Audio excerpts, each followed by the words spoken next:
Committee will come to order. Today marks the beginning of 3 days of hearings with regard to Afghanistan. It's one of the most beautiful spots on the face of the earth, much like Colorado, my own home state. I had the pleasure of visiting Afghanistan in early April and an opportunity to see at least a portion of the country and the very warm people that occupy that nation. Afghanistan was the front line in the Cold War, and Afghanis made an enormous sacrifice, not only to preserve their freedom, but to assist in the cause of freedom around the world. It would be a tragedy if the world stood by and forgot the sacrifice of Afghans and forgot the debt that free men and women around the world owe to them. The purpose of this meeting is to seek advice from various faction leaders of Afghanistan, advice for the kind of things that this Congress ought to be doing, advice for U.S. foreign policy. It's my hope that this series of meetings will refocus America's attention on Afghanistan, and that out of it will come initiatives that help the Afghanis develop their own peace plan and achieve a peace and a revived economy that they so richly deserved. Many have journeyed halfway around the world to share their views with us. And I, speaking on behalf of the committee and this Congress, deeply appreciate it. It is an expensive trip for all. It is one that involves some sacrifice for all the parties. And let me emphasize a couple things that I think are the case. One, all the factions to Afghanistan, in Afghanistan's current dilemma have been invited. No one was excluded. And the reason for that is that the United States policy is that a development of a government in Afghanistan that governs nationwide is the business of the Afghanis, not of the United States.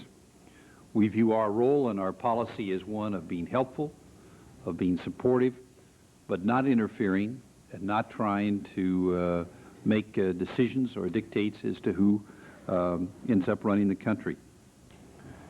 So all factions have been invited, and their input for America will be very helpful. Secondly, I should emphasize that this is not a peace conference or anything like a peace conference. The purpose is meant to offer advice and suggestions for how the United States can be helpful. Obviously, our fondest hope is that Afghanistan will be reunited, will find peace, and will find the prosperity they so richly deserve. But the purpose of this meeting is not so much that, as it is to inform Congress and help the United States develop a policy that's in concert with what the Afghani people want. We are scheduled for a vote at 2:15 on the floor of the Senate. My guess is that many of the senators will not be able to join us until after that vote, but I would like to get us started.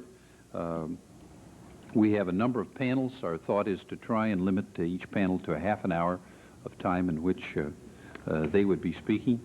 And I would ask our first panel to come forward, represent authorities from Kabul, Mr. Abdul Rahim Ghafoorzai, Mr. Mohammed Ishaq, Engineer Zia, and Mr. Murta Zawi. Please come forward, if you would.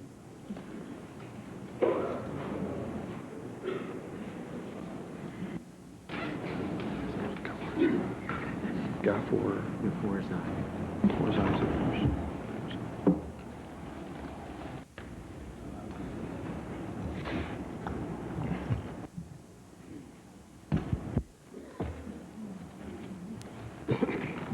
First of all, let me again express my thanks to all of you for making this trip and for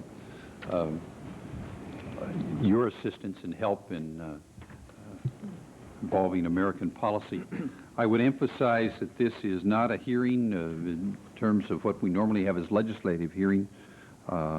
It is meant to be a meeting, and your willingness to be involved in this is deeply appreciated.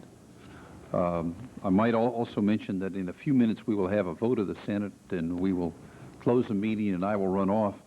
Please do not be offended by that. We're required to vote, and we hope that the balance of your time will go on uninterrupted after that. Mr. Ghafoorzai, if you would start us off. Thank you. In the name of God, the Beneficent, the Merciful. Mr. Chairman, distinguished participants, I'm privileged to speak on behalf of the State Supreme Council, the legislative body of the Islamic State of Afghanistan, which is headed by President Rabbani, and in which many Afghan parties are represented, extending warm gratitude to the esteemed members of the Senate Foreign Relations Committee, particularly the chairman, Honorable Hank Brown, for initiating these 3 days worthwhile hearing, on which we would like to make the following observation. Mr. Chairman, we know that for every friend and supporter of an independent, free, and peaceful Afghanistan, one that will pose no threat to any country, the understanding of the religious, national, and natural characteristics and of the present prevailing facts and realities in our society are vital. We are a Muslim nation, and based on the natural right we possess, we have decided to live as Muslims. Our religious traits and national characteristics have become intertwined.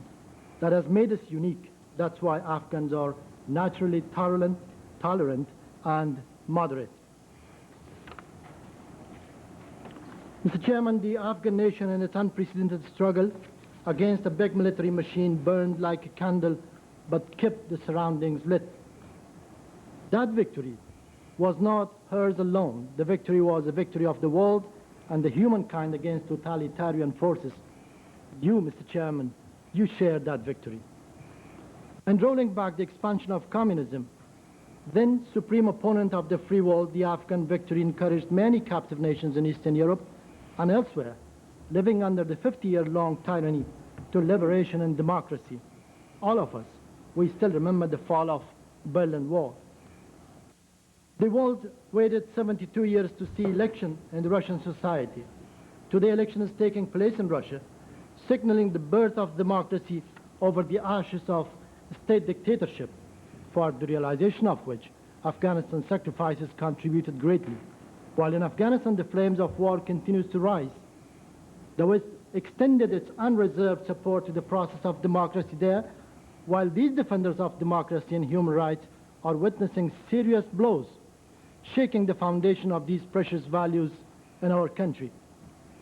Unfortunately, just as the threat of the former Soviet Union ceased and the Afghans were to realize their goals, some American politicians, unlike the way their constituents would desire, and contrary to their continued policy, suddenly turned their back to Afghanistan.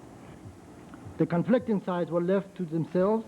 Many countries watched the events as spectators in a football match, and so the warring factions were not only discouraged, but rather they were encouraged and interferences exacerbated.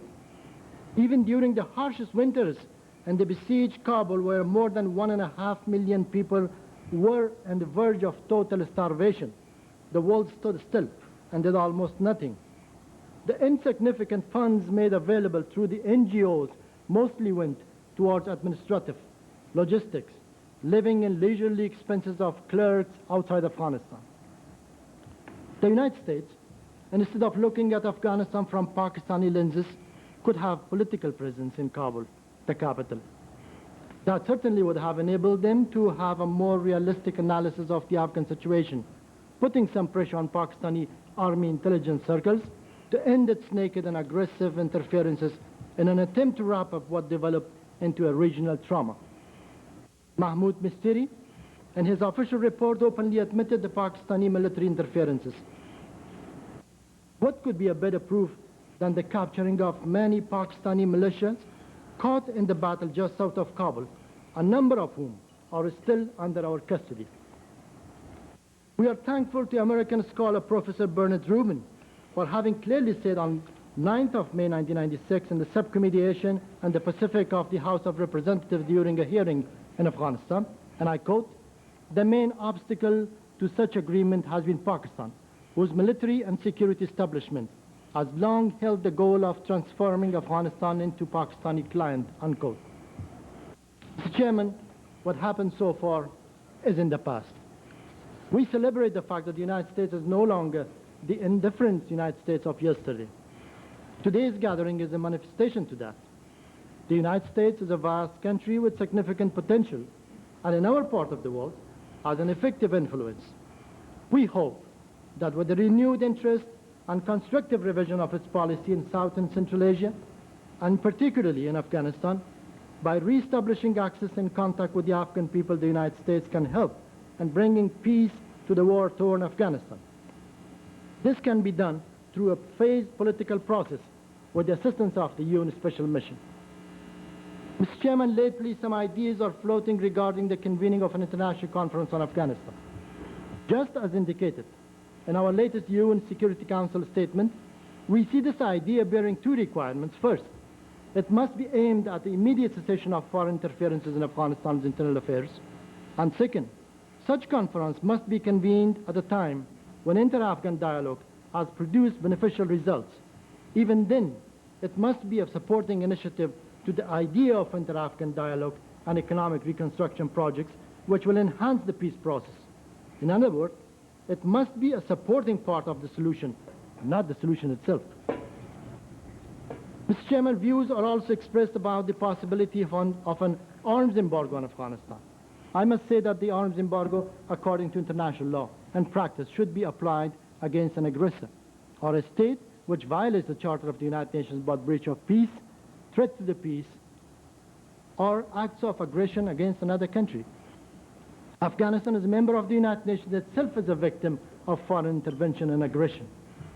As a sovereign state, Afghanistan is fully entitled to defend the country's territorial integrity, sovereignty, and independence, as well as the security of the population in accordance with the Article 51 of the Charter. We welcome measures to curb the illicit transfer of arms. However, would the international community be successful in closing the almost 2,000-kilometer Afghan-Pakistani porous border to the traffic of all sorts of arms? Perhaps it is too soon, Mr. Chairman, not to remember the futile experience of the embargo and declared safe havens in Bosnia-Herzegovina. Mr. Chairman, the Afghan nation has never resorted to terrorism, not even when the Soviets had occupied their land. No embassy or other interest of the former Soviet Union was attacked by Afghans in any part of the world. The Afghan character naturally disagrees with terrorism. Islam does not tolerate such coward acts. Military training camps are just located outside the borders of our country. Even during the resistance era, we were against training of others in our country. We were and are still committed to the struggle against terrorism and organized crime. We would not allow our soil to be used by anyone for terrorist activities, and we need to be assisted in the achievement of these objectives. Mr. Chairman, allow me to avail myself of this opportunity to share a few words with my dear Afghan sisters and brothers present here. Dear sisters and brothers, today, teachers who are standing behind a basket full of onion and potato to be sold are young crippled men, one-legged or no-legged, crawling on the cracked pavements, reaching above for a high hand, or eyes filled with running tears, or widows that have parted from their loved ones forever. All have but one message to gatherings like this: for God's sake, take your fingers off the trigger. Our nests have caught fire.